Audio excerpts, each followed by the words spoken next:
Get out of my seat before I have you dragged off this aircraft in handcuffs." The cabin door was still open. Boarding music still hummed low through the speakers.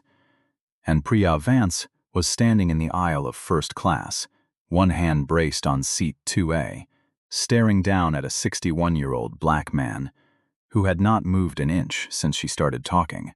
Rewind 50 minutes. Gate C14 at Meridian Regional Airport smelled like burnt coffee and hot jet fuel bleeding in through the boarding bridge. Overhead, a monitor blinked SkyBridge Airlines Flight 442, Charlotte to Denver, 9:05 a.m. departure. The priority line had already swallowed 20 passengers. Rolling bags clacked over the seam in the carpet. A stroller wheel squeaked twice, then stopped. Marcus Devereaux Reid stood near the window with a canvas duffel over one shoulder and a paperback novel tucked under his arm, its spine cracked soft from rereading. He wore a gray flannel button-down, a black work belt with a scuffed brass buckle, and boots that had clearly walked more miles than they had any business walking. Nothing about him said money. Nothing about him said rank. That was exactly how he wanted it. In his shirt pocket, wrapped in a strip of faded blue felt, sat a small silver railroad pocket watch. It didn't run anymore, hadn't run in 11 years. He carried it anyway. Now hold that image. The watch matters. It will matter again in 20 minutes, and it will matter one final time at the very end. Remember it. Marcus checked his boarding pass against the gate screen out of habit, not doubt. Seat 2A. Purchased 6 weeks earlier, full fare, no upgrade, no redemption, no favor called in. He had paid $4,812. $60 for that ticket out of his own account. And he could recite the confirmation number from memory, because memory was the one thing 34 years in the United States Army had trained into him and never let go. He didn't look like the kind of man who spent that kind of money on a plane seat. That was the point. Behind him in line, a man in a navy quarter-zip and rimless glasses tapped his phone screen with the practiced impatience of someone who believed every line existed to slow him down personally. His name badge, still clipped from a conference the day before, read Derek Ashworth, VP, Meridian Capital Partners. He carried a leather portfolio under one arm like a man carrying evidence of his own importance. Derek did not know Marcus's name yet. He would learn it in the worst possible way, in front of the worst possible number of witnesses, and it would not save him. 29 years earlier, in a 2-bedroom rental on Vance Street in Fayetteville, North Carolina, an 8-year-old Marcus watched his father iron creases into a uniform shirt at 5:15 in the morning, humming nothing in particular, moving with the quiet economy of a man who had learned that wasted motion was a luxury he could not afford. His father, Eli Reid, had served 11 years in the Army as a supply sergeant and left with a chest full of commendations and a personnel file that 3 separate promotion boards had somehow misplaced at the exact moment his name came up. Eli never raised his voice about it. He'd come home from the base, hang his uniform with the same care every night, and say the same 6 words to his son at the kitchen table. Be so good they can't lie. Marcus didn't understand it then. He understood it completely by the time he was 41, and standing in a briefing room at Fort Liberty, with 3 stars on his shoulder, having spent 34 years being twice as prepared as anyone in every room he ever walked into. Because he had learned early that preparation was the only currency nobody could take back once you'd earned it. He retired 14 months ago. Lieutenant General Marcus Reid, United States Army, Airborne, 2 combat deployments, command of the 82nd Logistics Wing. During the largest non-combat evacuation the division had run in a decade, 41,000 civilians moved through a collapsing corridor in 19 days, 0 fatalities under his direct authority. None of that lived on his face. None of it lived in his clothes. It lived in the way he stood still when other men would fidget, and in the watch in his pocket that had stopped the morning his father died, and that Marcus had never once had repaired. Because some things were meant to remind you exactly where they stopped. He was flying to Denver to deliver the keynote address at the National Forum on Institutional Accountability. 380 airline safety officers, HR executives, and federal transportation regulators waiting in a ballroom he had not yet seen. His speech was titled, "The Paper Trail Doesn't Lie. People Do." He had rewritten the opening 4 times. He still weighed changing it a 5th. He chose to fly commercial, coach available, first class purchased, because 34 years of overnight flights had wrecked his lower back, and he had finally decided he'd earned the extra legroom. He told no one at the gate who he was. He never did. A man in a uniform gets treated one way. A man without one gets treated the way people actually think. That was the whole experiment, every single time. And it never once failed to teach him something ugly. His wife, Corinne, had asked him that morning, over eggs neither of them finished, why he kept doing it to himself. Why a man who had commanded 11,000 soldiers still let strangers at airport gates size him up like he owed them proof of something. Marcus had looked at her for a long moment before answering. Because the version of me they see at the gate is the version most people like me actually get, he said. I don't get to skip that just because I outran it once. Corinne hadn't argued. She'd known him 31 years. She understood that some men carry their rank like armor, and some men take it off on purpose because they need to remember what the world looks like without it. Marcus was the second kind, and it had cost him more than she ever let him see. The quiet insult at a rental car counter 8 months ago. The security guard who followed him through 2 full aisles of a hardware store in April. The maitre d' at a restaurant in Charlotte who had seated Corinne first and then hesitated, just slightly, just long enough, before pulling out his chair. He never made a scene about any of it. He filed it away the way he'd been trained to file away everything. Data, not grievance.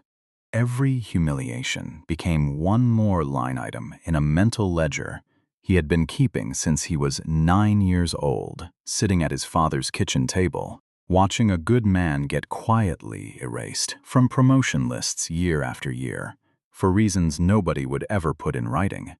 That ledger was the real reason he was flying to Denver. Not the paycheck, not the honor of the invitation.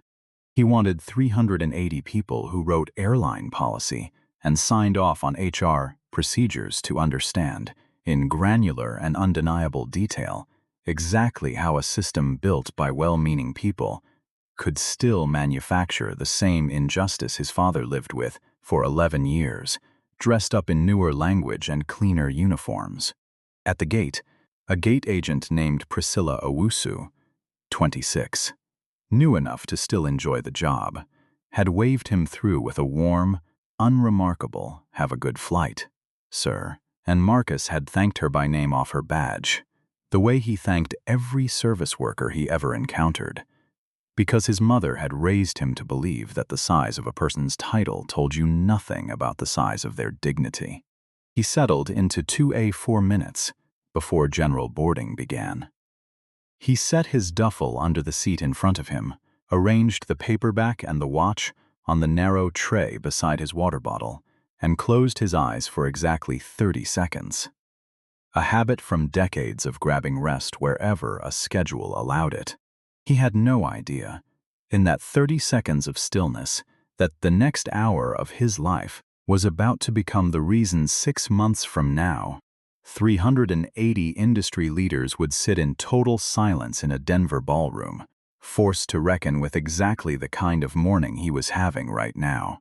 Priya Vance had been a flight attendant for SkyBridge Airlines for 11 years, 6 of them in first-class service. And in that time, she had built a private, unspoken rule that she would have denied to her own reflection. Comfort belonged to people who looked like they were used to having it. She wasn't cruel by nature. She believed, with total sincerity, that she was protecting standards, efficiency. The premium experience SkyBridge's marketing department printed on glossy inserts. When Derek Ashworth approached her at the boarding door and said, "Low and confidential," that he had a business-critical call to make before Wheels Up and needed to sit beside his associate in 2B, needed the window, needed it now. Priya didn't ask him for his boarding pass first. She looked at his quarter zip, his portfolio, his watch, a steel Omega, the kind of thing she'd learned to read the way other people read faces, and she made her decision before he finished his sentence. That was the pattern. It had always been the pattern. It simply hadn't been caught yet. Priya had grown up the daughter of 2 SkyBridge employees. Her mother a gate supervisor in Newark for 19 years, her father a mechanic who'd worked the tarmac until his knees gave out. She had climbed the seniority ladder the hard way, through 6 years of red eyes and canceled holidays and passengers who screamed at her over delays that were never her fault. And somewhere in that climb she had quietly convinced herself that the discomfort she caused other people in the name of standards was simply the tax everyone paid for a smoothly run cabin. She wasn't wrong about everything. She really did know the SkyBridge manual cover to cover. She really had de-escalated actual emergencies. A diabetic passenger's insulin crisis over the Atlantic 2 years back, a medical diversion she'd helped coordinate flawlessly in 2023. She told herself, and genuinely believed, that the instincts that made her good at those moments were the same instincts guiding her now. She had simply never once stopped to ask whether those instincts were reading danger or reading difference, and calling them the same thing. That morning, Derek Ashworth had approached her at the boarding door, radiating the specific, practiced urgency of a man who had never once in his professional life been told no by someone in a service uniform. He'd mentioned casually that his firm had chartered private aircraft for the Denver trip twice before, that this commercial booking was an unfortunate scheduling gap, and that he simply needed to sit beside his colleague to finalize a 9-figure term sheet before landing. He never raised his voice. He didn't need to. Men like Derek rarely did. Their tone assumed compliance the way other men assumed oxygen.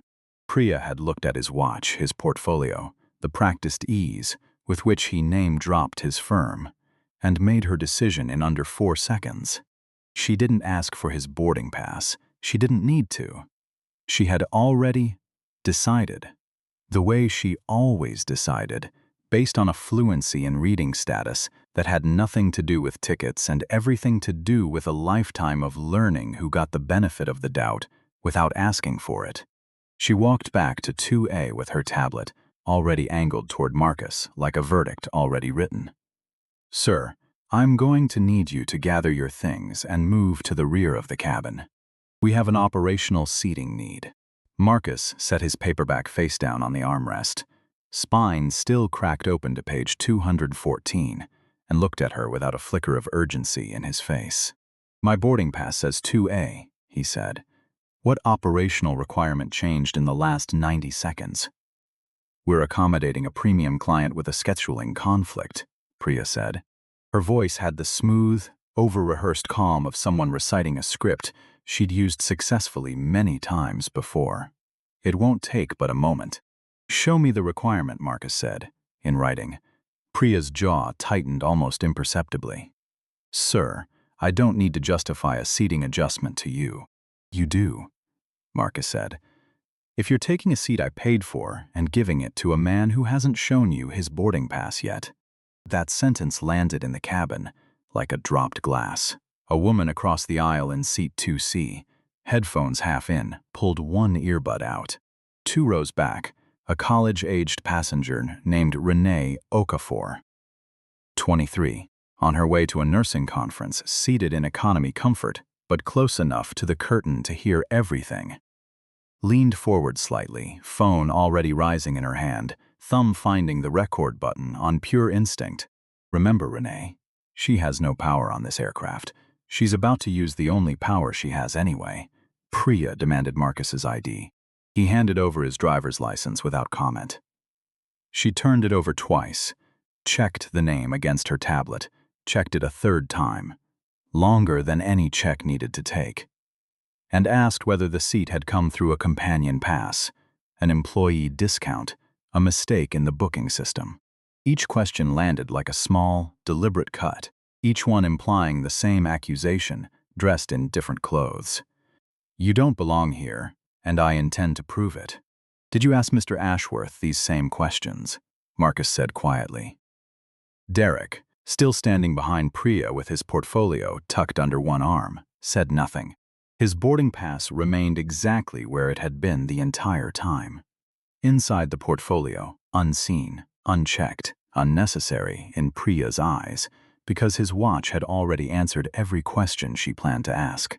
Sir, do not make this difficult, Priya said, her voice climbing half a register. I have a cabin to manage. You have a seat assignment to verify, Marcus said. Those are different jobs. You're doing the wrong one. In seat 2C, the woman with the half-removed earbud, a corporate attorney named Bianca Torres, flying to Denver for an unrelated deposition, set her coffee down without drinking it, watching with the specific stillness of someone doing legal calculus in real time. 2 rows back, an older man in a Carolina Panthers cap muttered, low but audible. This is exactly what I hate about flying anymore, and it was impossible to tell, from his tone alone, which side of the aisle he meant it for. Marcus felt the weight of every eye in the cabin settle on him and did not let it change a single muscle in his face. 34 years of briefing rooms had taught him that the person who reacts first loses the room. He kept both hands loose on the armrests. He did not raise his voice. He did not stand. A junior flight attendant, Colette Marsh, 28 years old, 4 months into first-class rotation, still new enough to believe procedure protected everyone equally, approached from the forward galley holding her own service tablet. Priya, Colette said carefully.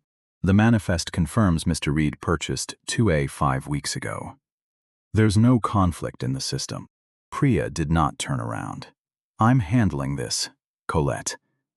The seat is valid, Colette said again, quieter this time. The way people speak when they already suspect they're about to be punished for being right. Priya's face went rigid in a new way. Not anger exactly, but the specific fury of someone watching their own authority get contradicted in front of an audience. I said I'm handling it. Colette stepped back. Her hands found the strap of her lanyard and gripped it, knuckles going pale, and she did not say another word. Not because she agreed with what she was watching, but because she had 2 younger siblings at home and a probationary period that ended in 6 weeks, and she had learned in her 4 months at SkyBridge exactly what happened to junior crew, who contradicted senior crew twice in the same conversation. That's the first kind of witness. She sees everything. She says nothing else. And she will spend the next several minutes hating herself for it. The escalation didn't stop. It never does. Once someone has decided the story they're telling themselves is more important than the facts in front of them. Tier 1. Priya asked Marcus to move, framing it as routine, explainable on its surface to anyone who hadn't watched Derek's boarding pass. Stay zipped in that portfolio the entire time. Tier 2. Priya raised her voice loud enough that passengers 3 rows back turned in their seats, announcing to the cabin at large that Marcus was refusing a direct crew instruction. A phrase that exists in airline policy for exactly one purpose, and it isn't seating disputes. It's the phrase that gets people removed from aircraft. She said it knowing that. She said it because she knew that. Ma'am, Marcus said, and his calm only seemed to provoke her further. I haven't refused anything. I've asked you to show me the operational basis for a request you haven't yet justified. Those are not the same action, and you know it. I don't have to explain airline procedure to a passenger, Priya snapped. And for the first time her professional polish cracked visibly enough that Bianca Torres in 2C actually flinched. You don't have to explain it to me, Marcus said. You have to be able to explain it to your captain. Can you? The question hit something raw. Priya's hand tightened on the tablet hard enough that her knuckles went pale. And in that half-second, Renee Okafor's phone caught the exact look on her face. Not confusion, not uncertainty, but the specific, cornered fury of someone who has just realized the story she's telling herself is starting to visibly not add up in front of witnesses. Tier 3 came fast, and it came ugly.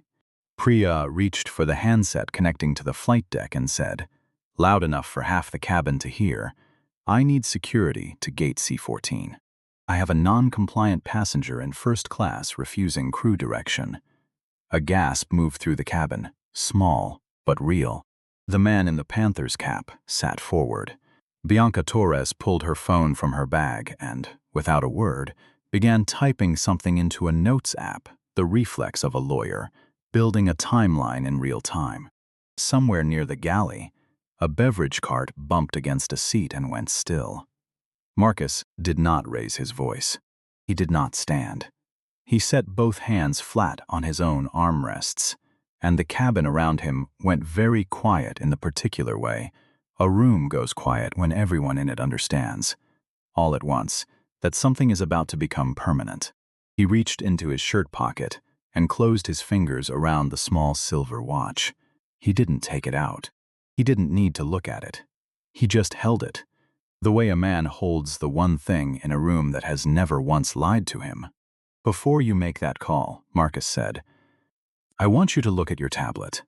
I want you to tell this cabin the exact time you entered voluntary reassignment into that system, because I never volunteered anything." Priya's thumb froze half an inch above the handset button. That's the frozen moment. Nobody in that cabin moved. The boarding music had cut off 11 seconds earlier, and nobody had noticed until the silence became the loudest thing in the aircraft. Somewhere near the galley, a cartwheel that had been squeaking on every pass suddenly stopped rolling. The overhead lights, dimmed for boarding, seemed to sit heavier on every face turned toward row 2. And in that stillness, Renee Okafor's phone kept recording, small red dot glowing steady in her palm, capturing a silence that would end up saying more than any of the shouting that came before it. 2 gate agents had already appeared at the aircraft door. In response to Priya's call, radios, crackling, clearly braced to escort someone off the plane. One of them, a broad-shouldered man named Tobias Reyes, took one look at the frozen cabin, at Marcus sitting perfectly still, with his hand closed around something in his pocket, at Priya's rigid posture, at a dozen phones now angled toward row 2, and hesitated in the doorway instead of moving forward. Something about the scene told him this wasn't the routine removal. Priya's tone had promised over the radio. That hesitation bought exactly enough time. The captain's voice came over the cabin speaker, before Priya's thumb finished its descent, before Tobias took a second step down the aisle, before anything could become irreversible. "This is Captain Holloway. Nobody closes that door until I understand what's happening in row 2. Priya, step to the flight deck. Now." The words landed with the flat, absolute authority of someone who had spent 22 years learning exactly how much weight her voice needed to carry to stop a situation in its tracks. Tobias froze in the aisle. Priya's hand dropped from the handset like it had gone suddenly hot. The door to the flight deck cracked open. Captain Denise Holloway, 49 years old, 22 years with SkyBridge, stepped into the aisle in her full uniform with the specific stillness of a woman who had spent 2 decades learning to read a cabin in 4 seconds flat. She looked at Marcus. She looked at the tablet in Priya's hand. She looked at Derek, silent, portfolio still zipped, boarding pass still unseen. "Ma'am." Priya started, "This passenger is refusing. I read the manifest before you finished that sentence," Captain Holloway said. "Seat 2A was purchased under the name Reid, Marcus D. 5 weeks and 2 days ago. Full fare. I need to know one thing before this aircraft moves another inch. Did you verify Mr. Ashworth's seat assignment with the same scrutiny you applied to Mr. Reid's? Silence answered for Priya, which was its own kind of answer. "Ma'am, that's not a no I can work with," Captain Holloway said. "Return every passenger to their assigned seat. Mr. Reid stays in 2A. Mr. Ashworth, I'll need to see your boarding pass now, please." For the first time today, apparently. Derek unzipped his portfolio with visibly shaking hands. His pass read 14C, Economy, a seat he had never once intended to sit in. The number hung in the air of that cabin like a verdict of its own. 14 rows back. A man who had spent the last 20 minutes orchestrating, however passively, the removal of a paying first-class passenger for a seat he didn't even hold a claim to. 14C, Captain Holloway repeated, and something in her voice went colder than anything she'd said yet. "You were never entitled to this cabin at all, Mr. Ashworth. Not today. Not under any fair-class SkyBridge cells." Derek opened his mouth to explain and found, for the first time all morning, that he had nothing prepared to say. The silence stretched long enough that Bianca Torres in 2C actually let out a short, disbelieving laugh before catching herself. "I need this flight moving in the next 6 minutes," Captain Holloway said, turning back to Priya, "which means we do not have time for you to keep deciding what the facts are. We are going to establish them, right now, in front of everyone who already watched you get this wrong." The identity did not arrive in one clean stroke. It arrived in layers, the way the truth usually does when someone has spent a long time trying to stay invisible. Layer 1 came from the tablet itself. Captain Holloway pulled the incident log Priya had already begun drafting and read it aloud to the cabin, flat, procedural, damning in its own dry language. The entry, time-stamped 8:52 a.m. 13 minutes before Priya ever approached row 2, read, "Voluntary reassignment, 2A to rear cabin, passenger consent pending." Consent that had never once been asked for, logged before the conversation that was supposed to produce it had even begun. "You wrote this before you spoke to him," Captain Holloway said. It wasn't a question. Layer 2 came from Colette, the junior attendant, who had already been punished once for telling the truth, and decided, watching her captain stand in that aisle, that she would rather be punished for it twice than stay silent a third time. "Captain, this isn't the first time. Priya's done this exact reassignment 3 other times this year that I know of. Always the same pattern. Always the same kind of passenger." Layer 3 came from Marcus himself, and only after the first 2 had already spoken. He reached into his duffel bag, retired, but never quite able to leave the reflex behind, and produced a folded document he still carried out of old habit. His separation orders, the kind every officer keeps a copy of for exactly no reason except that 34 years teaches you to keep your paperwork close. Reid, Marcus D. Lieutenant General, United States Army, retired. Derek's face went the color of old paper. He did not apologize. "Not yet," he said quietly, mostly to himself. "I didn't ask her to remove anyone. I just said I had a scheduling need." "You didn't ask," Marcus said. "You didn't have to. You just stood there in a watch and a portfolio and let her decide the rest for you. That's not innocence. That's just a version of the same crime with better manners." Priya's face did something worse than shame. It hardened. "I was managing my cabin the way I've always managed it. I don't apologize for maintaining standards." "Say that again," Captain Holloway said, "and mean it, in front of a federal incident report, because that's exactly where those words are going." Priya's chin lifted, defiant even now, even with the whole cabin watching, even with Colette standing 3 feet away, holding proof that contradicted every word coming out of her mouth. "I have never once had a complaint upheld against me in 11 years. "You've had 4, Colette said quietly. It was the 3rd time she'd spoken that morning, and it was the first time her voice didn't shake at all. "I pulled the file numbers before I came up the aisle. You closed all 4 yourself." The cabin went silent again. Not the frozen stillness of before, but something sharper, the specific silence of a room watching a lie run out of road in real time. Priya opened her mouth and, for the first time all morning, nothing came out. Captain Holloway looked at her for a long moment. Those weren't standards, Priya. Those were assumptions with a uniform on. And you just handed me 4 case numbers to go pull the second we're on the ground.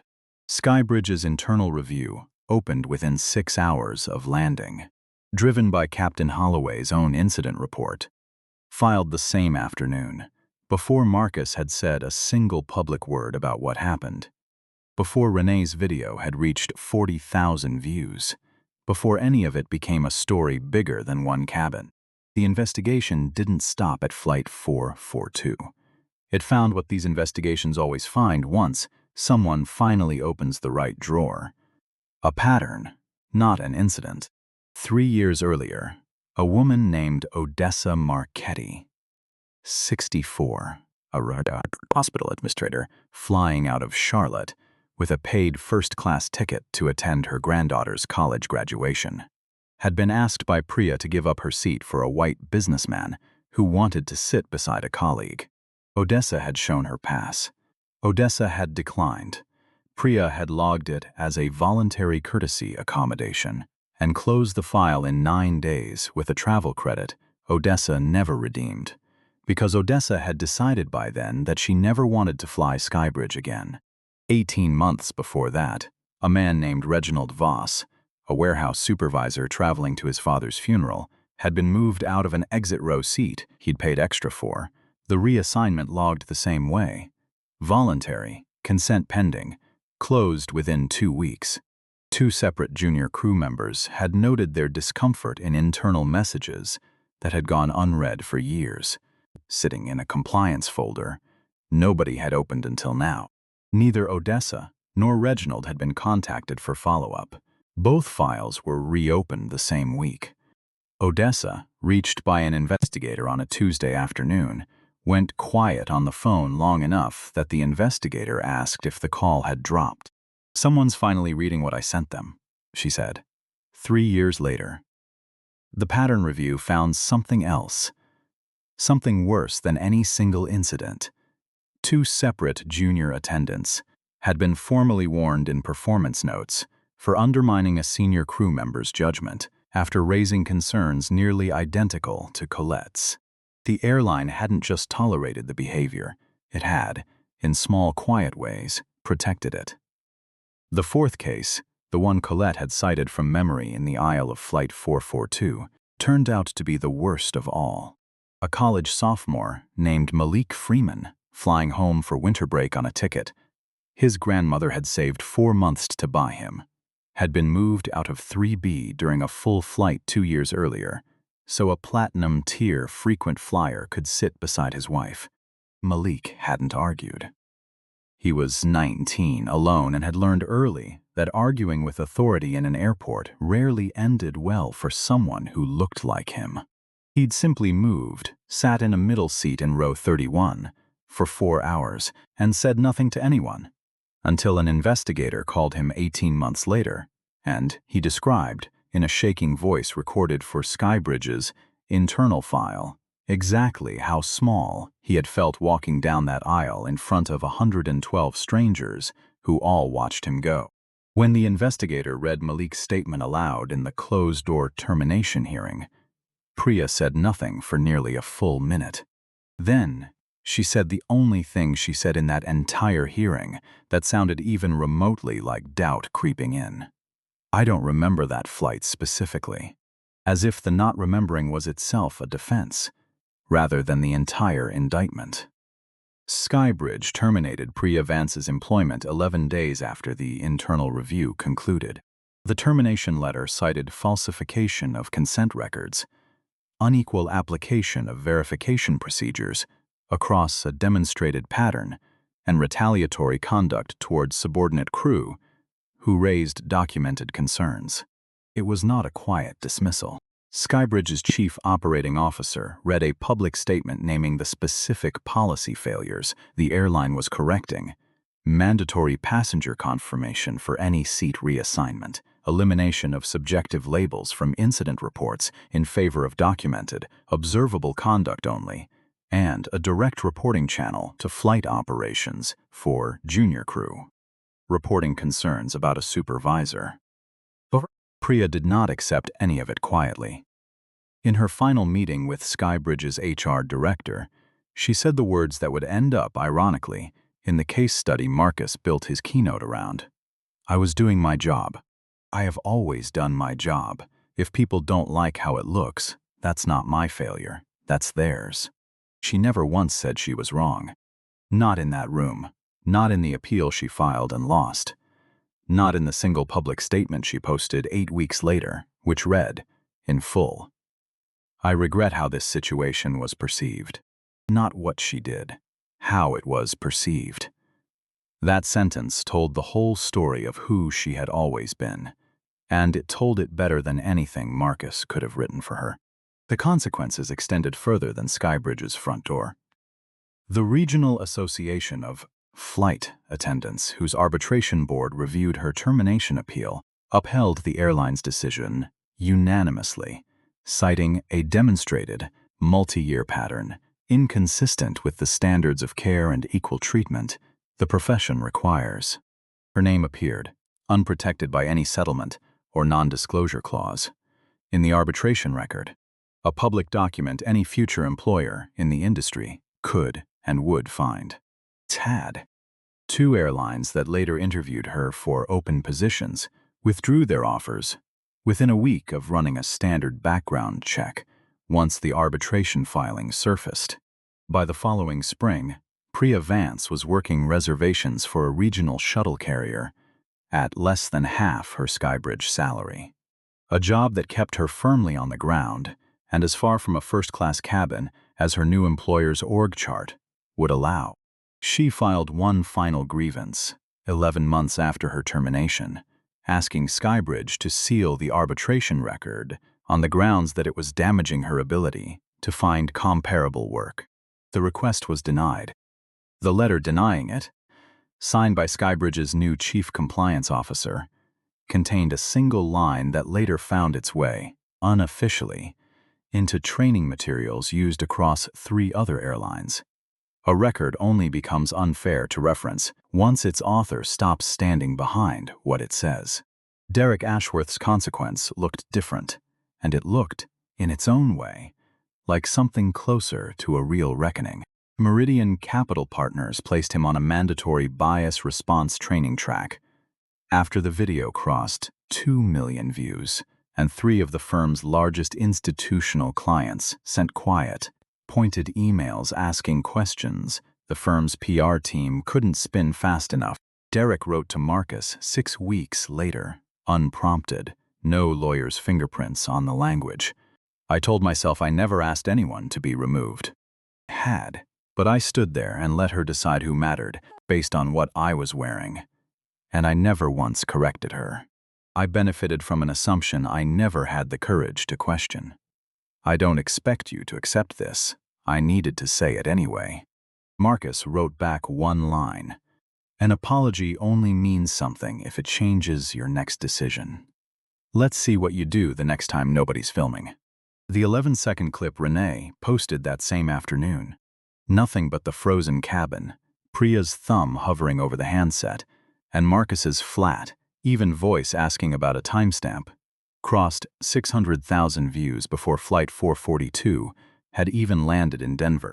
By the following morning it had crossed 2 million, picked up by 3 separate news outlets who ran it without context, then ran it again with context, once Marcus's identity became public. Comment sections filled with strangers, describing their own version of that cabin, a hotel lobby, a courtroom, a hospital waiting room, a car dealership. The specific universality of being sized up and found wanting before anyone had asked a single real question. Renee, watching the number climb from her dorm room that night, felt something closer to fear than pride. She hadn't filmed it to go viral. She'd filmed it because her hands needed something to do that wasn't just sitting there, watching, useless. When a reporter called her the next day asking for an interview, she said only one thing on the record. "I didn't do anything brave. I had a phone and 30 seconds of courage." The brave part was the man who sat still. 6 months later, Marcus stood backstage at the National Forum on Institutional Accountability in Denver, watching the ballroom fill with 380 aviation executives, safety officers, and federal regulators from his position just past the curtain. He had rewritten his keynote one final time the night before, in a hotel room on the 11th floor, stripping every identifying detail out of the case at its center. No names, no rank, no race, no title, nothing that could let the room reach a verdict before the facts had a chance to speak first. He walked on stage in the same gray flannel he'd worn on Flight 442, no uniform, no introduction beyond his name. The first slide showed a confirmed boarding pass, seat 2A. The second showed an unverified request from an unnamed passenger in seat 14C. The third slide showed a timestamp, an incident log entry created 13 minutes before the conversation it claimed to document. "Don't tell me what you think the people involved intended," Marcus told the room. "Tell me what the record actually requires."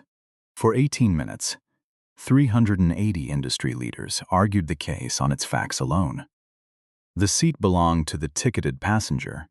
The pre-written log entry had no operational justification. The junior employee who raised concerns twice deserved protection, not warnings. When the room reached its unanimous conclusion, Marcus let the silence hold a moment longer than comfortable. Then he reached into his shirt pocket and set the small silver pocket watch on the podium under the stage lights. "The passenger in seat 2A was me," he said. "I'm not telling you that so you'll trust my account more. The ticket was valid before you knew my name. That's the entire point. Respect works the same way, or it isn't respect. It's just a reaction to whoever you already decided deserved it." A woman near the front, a compliance director for a regional carrier, raised her hand. "How do you teach people to catch it in themselves? The bias that feels like professionalism while it's happening." Marcus looked at the empty screen behind him for a long moment. "Start by describing the action, not the person," he said. "Then ask yourself one question. Would I use this same language, demand this same proof, reach this same conclusion, if the face in front of me were different?" If the answer changes, you already know what you were really doing. Renee Okafor, the nursing student whose 11-second video of a frozen cabin became the first crack in Priya Vance's 11-year career, received a letter from Marcus 2 weeks after the story broke. He didn't offer her money. He offered her something she kept taped inside her nursing school locker for the rest of that year. A handwritten note that read, "You had no power on that aircraft, and you used the only tool you had anyway." That's not a small thing. That's the whole thing. Colette Marsh kept her job, kept her schedule, and received formal written protection against retaliation. Protection SkyBridge's new policy now guaranteed to any crew member who reported concerns about a superior directly to operations. She was promoted to lead purser 14 months later. She still tells new hires, during her first-day orientation talk, about the day she said the seat is valid twice and was told to be quiet both times, and what it cost her, briefly, to say it anyway. Odessa Marchetti received a formal apology, a full refund on a ticket she'd bought 3 years earlier, and an invitation to speak at SkyBridge's new mandatory training program for premium cabin crew. She accepted. She opens every session the same way. Nobody has to raise their voice to take something from you. Sometimes all it takes is somebody deciding quietly that you don't look like you belong where you already paid to be. Marcus declined every reward SkyBridge offered him. Lifetime status, first-class credits, a formal commendation dinner in his honor. He wrote back a single request instead. Use it to reopen every file you closed too fast, because the person closing it already knew what they wanted to believe. On a quiet Tuesday morning 9 months after Flight 442, Marcus sat at his kitchen table in Fayetteville with a cup of black coffee going cold beside him and the small silver watch resting on the table where the morning light caught its scratched brass casing. He turned it over once in his fingers, the way he had every morning for 11 years, and set it face down without checking a time it could no longer tell. His father had never lived to see the stars on his shoulder. He had never lived to see his son stand in front of a ballroom and make 380 powerful people sit with their own quiet complicity until they couldn't look away from it anymore. But Marcus didn't need him to see it. He'd carried the 6 words his father gave him at that same kind of kitchen table 33 years earlier.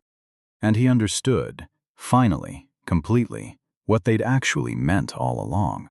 Being good enough that they can't lie about you doesn't stop them from trying. It just means, when they do, the record finally speaks louder than they do. Corinne came into the kitchen behind him, still in her robe, and set a hand on his shoulder without saying anything at first. She had watched him carry that watch through 3 decades of mornings just like this one. Through deployments, through promotions that came late, through the funeral, where he'd first put it in his pocket and never once taken it out again. She had learned over 31 years that some silences didn't need filling. "You know he'd never have wanted a ballroom named after him," she said eventually. "He'd have wanted you to eat your eggs before they went cold." Marcus almost laughed. It was the first real laugh he'd let himself have in 9 months, and it came out rougher than he expected, catching somewhere between his chest and his throat. He'd have wanted both, Marcus said. He always did. The man ironed his uniform at 5 in the morning and still made time to ask if I'd finished my homework. He picked the watch back up, turned it over once more, and slid it back into the pocket over his heart. The same pocket it had ridden in through 2 combat deployments, through a promotion ceremony his father never lived to attend, through a cabin door on a Tuesday morning that had briefly threatened to close on a man who had already given the country 34 years, and still had to prove, once again, that he belonged in the seat he'd paid for. He thought, not for the first time, about Malik Freeman, 19 years old, alone in a middle seat, saying nothing because he'd learned too early that saying something rarely changed anything. Marcus had never met him. He'd asked SkyBridge, quietly, through a channel that kept his own name out of it, to make sure Malik's tuition assistance letter arrived the same week his grandmother's original complaint file was finally formally closed with an apology instead of a form response. He didn't need credit for it. He needed the ledger, somewhere, to finally balance. That was the thing nobody in the Denver ballroom had fully understood. Not even the ones who stood and applauded longest. Marcus hadn't given that keynote because he wanted vindication. He'd given it because his father spent 11 years being erased by a system too polite to admit what it was doing. And Marcus had spent 34 years learning exactly how that system worked from the inside, and somewhere in a hotel room the night before, rewriting his opening line for the 5th and final time. He had realized the only speech worth giving was the one that made 380 people responsible for systems just like it sit still long enough to recognize their own hands in it. He finished his coffee, cold as it was. Outside, a school bus groaned to a stop at the corner, the same corner his father used to walk him to every morning before dawn, shifts at the base, lunchbox swinging, uniform pressed, 6 words waiting at the door before Marcus ever stepped outside. Be so good they can't lie. He understood now what his father had never gotten to say out loud. The second half of that sentence, that 33 years of living, had finally taught him on his own. And when they do anyway, make sure somebody's writing it all down. If this story moved you, not because of how it ended, but because you recognized someone in it, maybe even a version of yourself standing quietly in that cabin, hit like so it reaches someone who needs to hear it. Share it with someone who needs reminding that they are not invisible. And leave a comment. Have you ever stood in that cabin? And if you have, which side were you standing on? I read every single one.